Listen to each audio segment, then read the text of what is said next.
కొంతమంది అనుకుంటారంటే ఇట్లా ఏమనంటే 4వ వచనం చెప్పినట్లుగా వారు వదలుచు కఠోరమైన మాటలు పలుకుతారంట. దోషము చేస్తూ తప్పు చేస్తూ కూడా బిక్కమలు ఆడతారన్నమాట. మాదే తప్పు కాదు, మేమే రైట్ అన్నట్టు. వగరమోతు మాటలు అంటే తెలుసు కదా, వగరమోతు అంటే అందరూ తెలుసు, చెప్పట్లేదు మీ అందరికి. కఠినమైన మాటలు, వగరమోతు మాటలు, మనిషిని బాధ పెట్టే మాటలు, ఒక మనిషికి అవమానం కలిగించే మాటలు,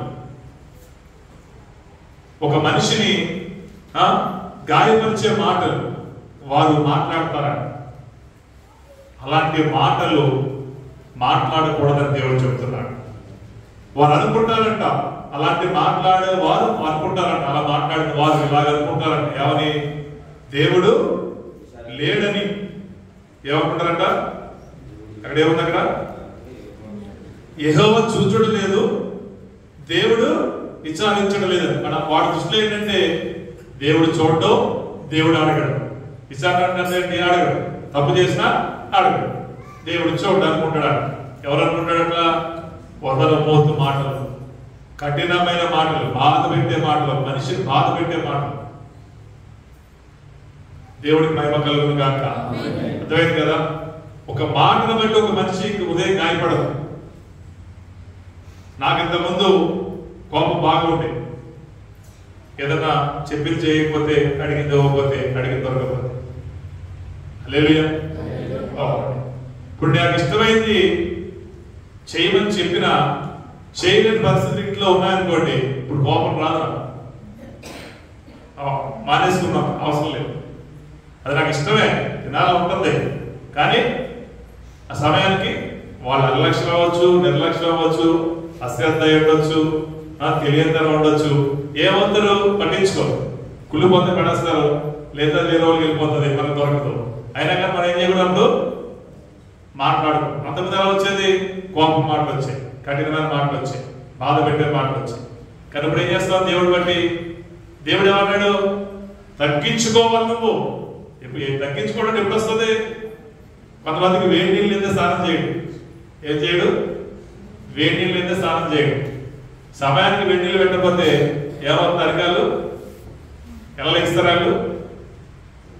పొసుకొట్టినా అంతర్గత లోపల అట్లా లెగిస్తారు. ఇప్పుడు వేడి నీళ్ళు లేకపోతే సన్నీళ్ళు చేయలేదు, నడదా? నడదా? నడదా? ఆ జీవితకాలంలో ఏమిద్దరు పుట్టేవాడు ఏమన్నా? హల్లెలూయా, హల్లెలూయా. మీకు అర్థమవుతుంది కదా? ఆ పరిస్థితి ఏమవుతుంది? ఆ టైంలో నీళ్ళు లేవనుకోండి, నోటంతా మాటలు వస్తాయి, వాడు మొదలెడతాడు. అనరాని మాట, కనరాని మాట, వినరాని మాట, మనిషిని బాధ పెట్టే మాట, కఠోరమైన మాట, బాధ పెట్టే మాట, బలహీనపరిచే మాట, ఒక మనిషిని గాయపరిచే మాట. ఈ మాటలు మాట్లాడుతున్నప్పుడు దేవుడు వినడా? వింటాడు వినడా? వింటాడు. కనుక మనం మాట్లాడిన మాట ఏ సందర్భమైనా ఎలా మాట్లాడుతున్నాం అనే జ్ఞానం, స్పృహ కలిగి మనం మాట్లాడాలని దేవుడు చెప్తాడు. స్పృహ లేకుండా మాట్లాడద్దు, జ్ఞానం లేకుండా, ఆలోచన లేకుండా ఏది మాట్లాడద్దు. ఏదైతే మాట్లాడేస్తా, నాకు అధికారం ఉంది, నాకు గొప్పతనం ఉంది, నాకు ఎంత ఉంది, నేను భక్తను కదా, నేను అధికారిని కదా మాట్లాడేస్తాను అన్నావు అనుకో, ఏమవుతుంది? అక్కడ దేవుడు అంటున్నాడు, చెవులు నీకు ఇచ్చిన వ్యక్తిని నువ్వు మాట్లాడిన మాటలు ఏమన్నా, నువ్వు చూడడానికి కళ్ళు ఇచ్చిన వాడిని నువ్వు చేసే సంగతులన్నీ నేను చూడనా? హల్లెలూయా, హల్లెలూయా. అలాంటి వాడికంట, ఎలాంటి వాడికి? వదలబోతు మాటలు మాట్లాడేవాడికి, పొగరబోతు మాటలు మాట్లాడేవాడికి, కఠినమైన మాటలు మాట్లాడేవాడికి, ఒక వ్యక్తిని గాయపరిచి, బాధ పెట్టి, బలహీనపరిచి, ఇబ్బంది పెట్టి, కృంగదీసే మాట మాట్లాడేవాడికి దేవుడు ఏం చేస్తాడో తెలుసా? అక్కడ చదివితే 13వ వచనంలో ఏం తవ్వుతుందంట? గుంట తవ్వుతాడంట. అంటే వాడు అయితే అక్కడ ఏమవుతాడ? గుంట తవ్వుకుంటున్నాడు. వాడు గుంట ఆడే ఎప్పుడు పడతాడో తెలియదు, పడతాడో లేచేది. హల్లెలూయా. భక్తిహీనులుగా మనం ఉండకూడదు. ఎలా ఉండకూడదు? భక్తిహీనులే వదలబోతు మాటలు మాట్లాడతారు, పొగరబోతు మాటలు మాట్లాడతారు, కఠినమైన మాటలు మాట్లాడతారు, బాధపరిచే మాటలు మాట్లాడతారు, భయపెట్టే మాటలు మాట్లాడతారు, ఒకరికి ఇబ్బంది కలిగించే మాటలు మాట్లాడతారు. వాళ్ళు ఎవరంట? భక్తిహీనుడు. భక్తి కలిగిన వాడు ఎవడు నోటంట మాట వాడు గుట్ట వాడే తవ్వుకుంటున్నాడు, అట్లా మాట్లాడినాడు. ఒక వ్యక్తి ఉన్నాడు పరిశుద్ధ గ్రంథంలో. ఒక మాట చూపించేసి ఆరాధనలోకి వెళ్దాం. సంఖ్యాకాండంలో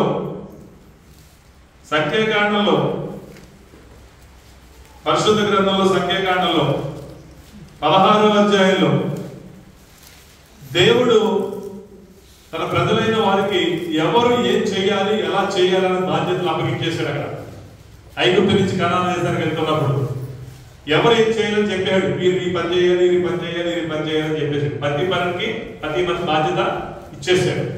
అలా పని చేసుకుంటూ కొంతకాలం నడిచారు. కానీ కొంతకాలం అయిన తర్వాత ఒక వ్యక్తి ఏమైందంటే ఒక రకమైన గర్వం వచ్చేసింది, అహంకారం వచ్చేసింది. వచ్చేసి ఏం చేశాడంటే ఆ 2వ వచనంలో చూడ 16:2 పేరు పొందిన సభికులను సమాజ ప్రధానులైన 250 మంది పెద్ద మంది అందరినీ పోగు చేసుకున్నాడు.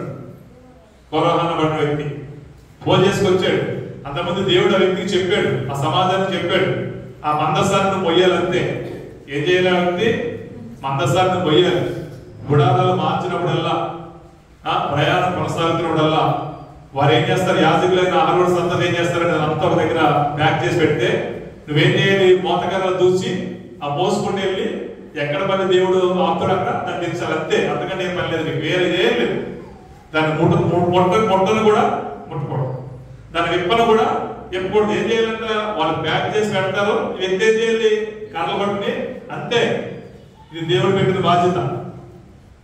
హల్లెలూయా.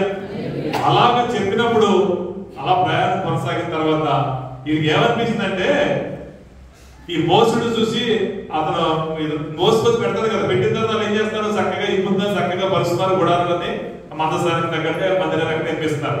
ఇది ఏమవుతుందంటే అబ్బా నేను మోసుకు రావాలి, ఇది 10 పేరు సర్దేస్తాను. ఇక్కడ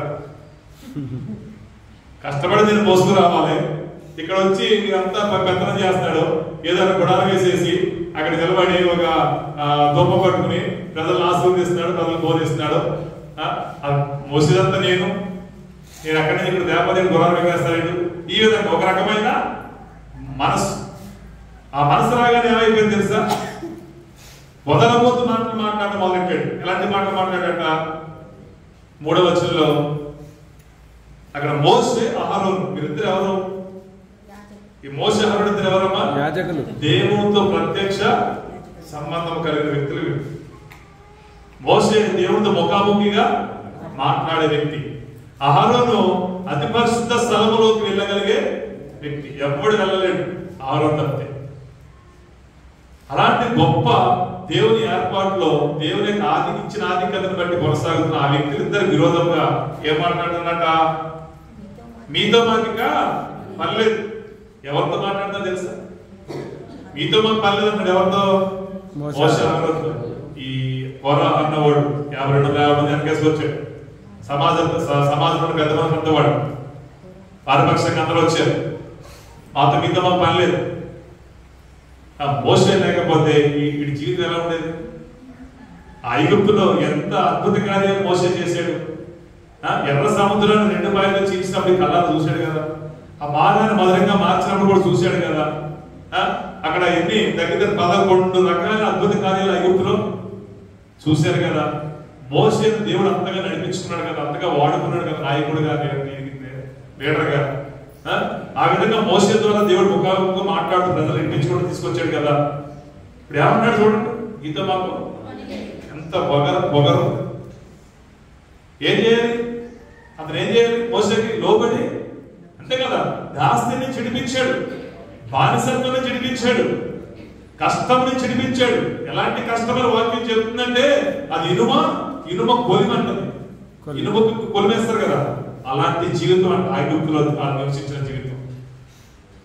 అలాంటి జీవితంలోంచి అలాంటి కఠినమైన బాధలతో కూడిన ఇబ్బందులతో కూడిన దాస్యత్వం కలిగిన జీవితంలోంచి వారికి సొంతమైనది లేదు. అక్కడ ఒక సొంతంగా కోరుకునే పరిస్థితి ఉండదు. ఏది నేర్పిస్తుంది వండుకోవాలంటాడు. పొద్దున్న సూర్యుడు ఉదయం పరిగెక్కాలి, సూర్యుడు అస్తమించగానే పని దిగాలి. వాడికి అడ్డాడే పోసి రావాలి, వాడి పొడలు ఆడేది రావాలి, వాడి ఇంట్లో వాడే చేయాలి, దాన్ని వాడే పెంచాలి, వాడే కాల్చాలి, ఇదే పని. ఎందుకంటే ఏం పని దగ్గర అలాంటి కఠినమైన బాధ, వేదనకరమైన, సమాధానం లేని, సంతోషమైన ఆ జీవితంలోంచి ఒక సంతోషకరమైన స్వతంత్రత కలిగిన జీవితంలోకి దేవుడు కృపను బట్టి మోషేతో నడిపిస్తున్నప్పుడు మోషే ఎంత కృతజ్ఞత కలిగి ఉండాలి? హల్లెలూయా. కృతజ్ఞత ఉండాలా వద్దా? చెప్పండి. అంత చేతులు పెట్టుకోండి. హల్లెలూయా చెప్పండి. కానీ ఏం చేస్తాడు? పొగరబోతు మాట మాట్లాడతాడు. దేవుని బిడ్డలకి ఈ పొగరతో కూడిన మాటలు మాట్లాడే మనసు మనలో ఎంతగానో తగ్గించుకోవడం మంచిది. బిడ్డ ఏం చేయాలి? మనం తగ్గించుకున్నవాడే హెచ్చించబడతాడు.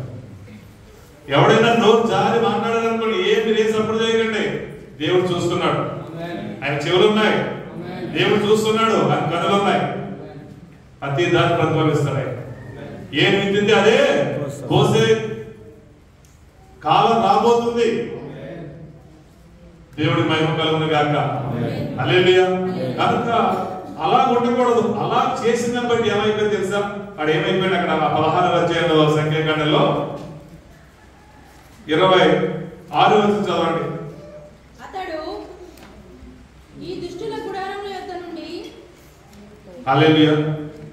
సరే, సమయం లేదు కాబట్టి 30వ వచనం చదవండి. భూమి తన నోరు తెరచి అతడు ఆ మాటలన్నీ చెప్పి చాలించగానే వారి కింద నేల ఏమైందంట? నేల విడిచాను. భూమి తన నోరు తెరిచి వారిని, వారి కుటుంబాలను, అక్కడ ఏమైంది? వాడి కింద ఏమైంది? గుంట అవబడింది. భూమి రెండుగా చేర్చబడ్డది. నోరు తెరిచిన, మన నోరు తినడానికి నోరు తెరిచినట్టుగా భూమి ఏమైందంట? వాటిని మింగడానికి భూమి నోరు తెరిచింది. హల్లెలూయా. వాడు గుంట వాడే తవ్వుకున్నాడు. ఆ నోరు తెరవడానికి, ఆ అగాధంలోకి కూరుకుపోయి నశించడానికి కారణవాడు వాడి యొక్క వగరబోతు మాట, లోబడే మనస్సు లేని జీవితం, తగ్గించుకోలేని పరిస్థితి, తగ్గింపలేదు. దేవుడి మాటను కూడా లెక్క చేయడు. దేవుడు చెప్పాడు అతనికి, మనుషులు చెప్పిన మాట కాదు. ఆ కోరాహు సంతానము ఏం చేయాలి? ఆ మందసాన్ని కొయ్యాలి, అంతే. అది దేవుడి మాట. కనుక ఆ మాటకు లోబడి జీవించాలి తప్పితే ఆ మాట విరుద్ధంగా ఎక్కడ మనం ప్రవర్తించకూడదు. ప్రవర్తించేవనుకో ఏమవుతుంది? నీకు ఎంత తెలియకుండానే గుంట అవబడిపోయింది. ఆవేశం పనిచేయదు, కోపం అస్సలు పనిచేయదని దేవుడు ఎన్నో మార్లు చెప్తున్నాడు. కోపం అనేక ఆనందాలకి దారి తీస్తుంది. నీ వ్యక్తిత్వాన్ని పోగొట్టేస్తుంది కోపం. నీ వ్యక్తిత్వాన్ని నాశనం చేసేస్తుంది.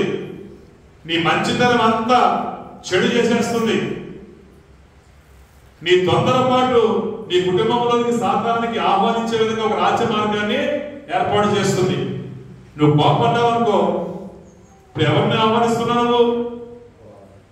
అపవాదికి నువ్వు చోటు కల్పిస్తున్నావు. అక్కడ ఆ మాటల ద్వారా చోటు కల్పిస్తున్నావు. ఆ కఠినమైన మాటలను బట్టి అపవాదికి చోటు కల్పిస్తున్నావు. హల్లెలూయా. ఎన్నోసార్లు దేవుడు చెప్పాడు మనకి, భర్తే కానీ భార్య కానీ ఎవరు ఏ విధంగా ఉన్నా కానీ దేన్ని బట్టి మనం జీవించాలి? వాక్యాన్ని ఆధారం చేసుకునే ప్రవర్తించాలి. అంతకంటే అధికారం ఏం లేదు ఇక్కడ ఎవరికి. అంతకంటే ఎక్కువ అధికారం ఎవరికి లేదు. దేవుడు వాక్యాన్ని ఆధారం చేసుకుని జీవించడం నేర్చుకోవాలి. ఏ రిలేషన్ అయినా కానీ, ఏ బంధుత్వం అయినా కానీ. హల్లెలూయా. కొంతమంది డాంబికంగా ప్రవర్తిస్తారు బలహీనమైన వ్యక్తిని చూసి. ఇంకా వాక్కులు ఎదగిన పరిస్థితిలో వాళ్ళు అలా ఉండకూడదని దేవుడు చెబుతున్నాడు బిడ్డ. హల్లెలూయా. దయచేసి ఈ విషయాన్ని మీరు ఒకసారి జ్ఞాపకం చేసుకోండి. దేవుడు అంటున్నాడు మాట 11వ వచనం చూడండి. 94:11 నరుల ఆలోచనలు వ్యర్థమని యెహోవాకు తెలుసు బిడ్డ. నీ ఆలోచనలు పెట్టు బతకను, నీ సొంత ఆలోచనలు పెట్టు బతకను. దేవుని యొక్క ఆలోచనలు పెట్టు బతకడం నేర్చుకో. అప్పుడు నీకు సమాధానం అనేది ఎప్పుడు నీ ఇంట్లో ఉండిపోతుంది. పర్మనెంట్ స్వాస్థ్యం అయిపోతుంది. ఆమేన్. హల్లెలూయా. ఎప్పుడు దేవుని యొక్క ఆలోచనలు బట్టి బతకడం నేర్చుకో. అప్పుడు నీ జీవితంలో అన్ని విషయాలు సమాధానం వస్తుంది, నెమ్మది వస్తుంది, సంతోషం వస్తుంది. ఇచ్చిన సమయం బట్టి జీవితాలు సరి చేసుకుందాం.